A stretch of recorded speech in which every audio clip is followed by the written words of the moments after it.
एक बार फिर से आप सभी का स्वागत है। हम अध्ययन कर रहे हैं नीति वचन की पुस्तक का और अब समय है कि हम उसके 24वें अध्याय 15वें वचन से आगे का अध्ययन करें। यहां 27वीं शिक्षा हमें मिलती है 15वें और 16वें वचन में। यहां लिखा है, हे दुष्ट, तू धर्मी के निवास स्थान को नष्ट करने के लिए घात में ना बैठ और उसके विश्राम स्थान को मत उजाड़, क्योंकि धर्मी चाहे 7 बार गिरे तो भी उठ खड़ा होता है, परंतु दुष्ट लोग विपत्ति में गिरकर पड़े ही रहते हैं। तो यहां पर जो बात की जा रही है ऐसे व्यक्ति के लिए की जा रही है जो दुष्टता के कारण किसी धर्मी को नष्ट करने की कोशिश कर रहा है। तो उसको समझाया जा रहा है कि देख, तू अगर ऐसा करेगा तो ये जो धर्मी है ये हार नहीं मानेगा, क्योंकि जो विधर्मी और जो दुष्ट होते हैं वही हार मानते हैं।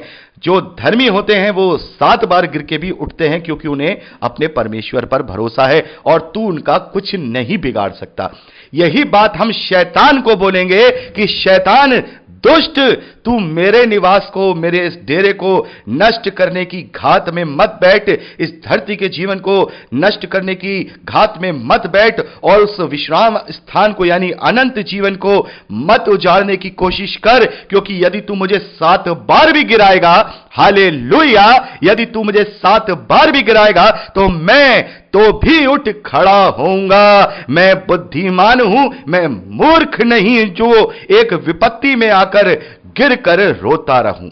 मेरे प्यारे बहनों, जो विपत्ति में पड़ते हैं ना, वो विपत्ति में पड़ने वाले जो परमेश्वर से दूर होते हैं वो परमेश्वर पर कुड़कुड़ाकर अपने विश्वास को कमजोर कर देते हैं। लेकिन जो विश्वास में दृढ़ होते हैं वो उस दुष्ट शैतान को इस वचन के हवाले से डांटते हैं और कहते हैं कि तू मेरा कुछ नहीं बिगाड़ पाएगा। तू मुझे अगर 7 बार भी विपत्तियों में डाल दे, तू अगर मेरे इस संसारिक जीवन को बर्बाद करने की कोशिश करे, यदि तू मेरे अनंत जीवन को भी नष्ट करने की कोशिश करे तो तू नहीं कर पाएगा, क्योंकि मेरा परमेश्वर क्षमा करने वाला है और मेरा परमेश्वर मुझे उठाने वाला है। मेरा भरोसा परमेश्वर पे है। यदि 7 बार भी मैं गिर जाऊं, 7 बार भी अगर तू मुझे फंसा ले, 7 बार भी तू मेरे अड़ंगे लगा ले, तो भी मैं दोबारा से उठ खड़ा होऊंगा और फिर से मैं परमेश्वर की ओर अपने मुंह को और अपने मन को फिरा दूंगा। तो यह बहुत ही प्रमुख शिक्षा है मेरे प्यारे बहनों। जो धर्मी जन होते हैं, जो परमेश्वर की खोजी होते हैं, यदि वो अपने अब अगर संसारिक जीवन में गिर जाते हैं या एक संसारिक जीवन में भी और आत्मिक जीवन में भी यदि उनमें कोई पाप हो जाता है, लेकिन वो पश्चाताप करते हैं और दोबारा से उस शैतान को हराने की कोशिश करते हैं। लेकिन जो लोग परमेश्वर के खोजी नहीं होते वो संसारिक विपत्तियों से भी हार जाते हैं और उस पाप से भी हार जाते हैं जो पाप संसार में उस शैतान ने उनके जीवन में दिया है। तो पाप से मत हारिए, विपत्तियों से मत हारिए। दोनों बातें यहां पर हो रही हैं, विपत्तियों के लिए भी हो रही है और हमारी गलतियों और पाप के लिए भी हो रही हैं। बहुत बार ऐसा हो जाता है कि हम पाप में फंस जाते हैं और फिर परमेश्वर से दूर हो जाते हैं, अपने आप को दोबारा से नहीं खड़ा करते हैं। खड़ा करो, विश्वास के साथ खड़ा करो। अगर वो शैतान के द्वारा कराया गया है, अगर आपने सोच समझ के, सोच विचार के साथ किया है, तो फिर परमेश्वर न्याय करेगा। लेकिन यदि शैतान ने ही आपको ऐसा कर दिया, आपको विपत्ति में डाल दिया, तो वो आपका कुछ नहीं बिगाड़ सकता। यहां पर लिखा है, जो धर्मी होता है वो 7 बार भी गिरता है तो भी उठ खड़ा होता है, क्योंकि उसको खड़ा करने वाला परमेश्वर यहोवा होता है। आगे बढ़ते हैं मेरे प्यारे बहनों 28वें शिक्षा की ओर, जो कि हम 17वें वचन से लेकर के 18वें वचन यानी 17वें और 18वें वचन में पढ़ते हैं। जब तेरा शत्रु गिर जाए तब तू आनंदित ना होना, और जब वह ठोकर खाए तब तेरा मन मगन ना हो। कहीं ऐसा ना हो कि यहोवा यह देखकर अप्रसन्न हो और अपना क्रोध उस पर से हटा ले। और मैं इसमें एक और लाइन जोड़ूंगा जो यहां पर परमेश्वर करता है कि वो क्रोध उल्टा तुझ पर डाल दे। मेरे प्यारे बहनों, यहां पर हम देखते हैं प्रभु यीशु मसीह ने यह कहा है, इसलिए मैंने इस बात को कहा। प्रभु कहते हैं कि यदि तुम किसी को आशीष देते हो तो वो कल्याण का वचन उस पर जा ठहरेगा यदि वो उसके योग्य होगा। यदि उसके योग्य वो व्यक्ति नहीं होगा तो वो कल्याण, वो आशीष तुम पर आ ठहरेगी। तो मेरे प्यारे बहनों, इसी का अपोजिट ऐसा होता है। यदि कोई सामने वाला व्यक्ति श्राप के योग्य ना हो और हम उसे श्राप दे दें तो निस्संदेह वो भी लौट करके हमारे ऊपर ही आ जाएगा। तो किसी के लिए हमें आनंदित नहीं होना है, किसी के लिए आनंदित नहीं होना है। और दाऊद के कैरेक्टर से हम ये बात सीखते हैं। दाऊद अपने शत्रुओं की मृत्यु पर भी विलाप किया करता था। शाऊल और उसके पुत्रों के निधन ने वध होने पर उसने क्या किया? विलाप किया, वो रोया। उनके लिए रोया, वो अपने मन में अपने आप को इतना दीन बना के रखता था। तो आज हम किसी अपने बैरी के लिए सोच रहे हैं, हाँ उसके साथ तो बड़ा अच्छा हुआ, इसी के लायक था, कहीं ऐसा ना हो कि अब वो चीज हम पर आ पड़े, हम पर वो चीज आ पड़े और परमेश्वर अपना क्रोध उस पर से हटा के हम पर डाल दे।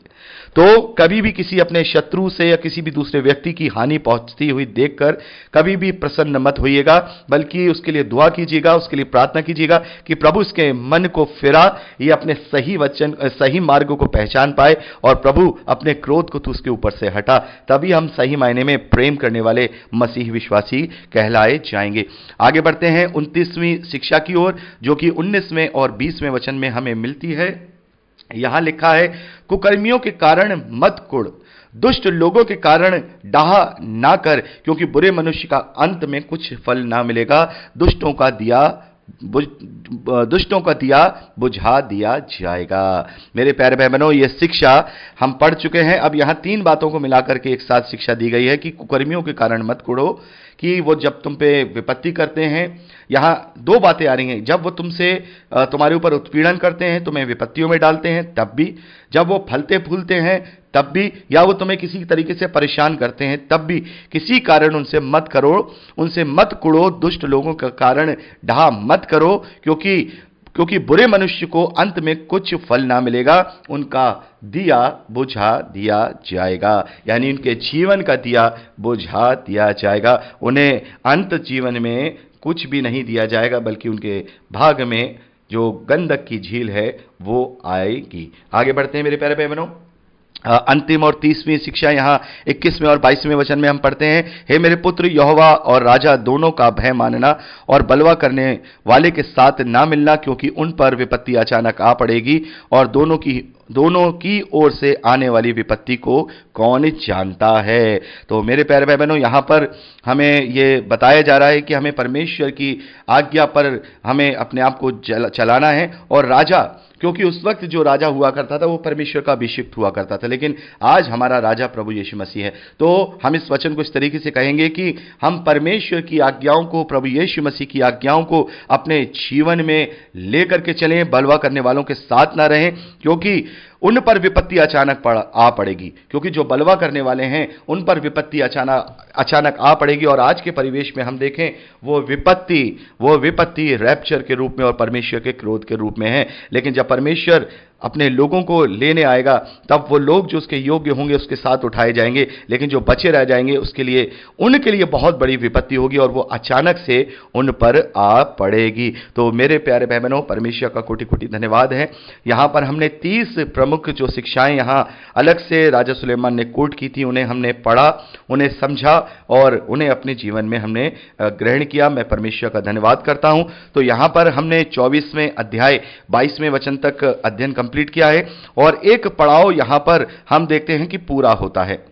अब यहां से एक अलग डिवीजन शुरू होगा 24वें अध्याय 23वें वचन से आगे। तो अब हम इसका अध्ययन परसों करेंगे। तो आज के लिए इतना ही। प्रभु आप सबको बहुत आयत की आशीष दे। Praise the lord. जय मसीह की। खुश रहिए।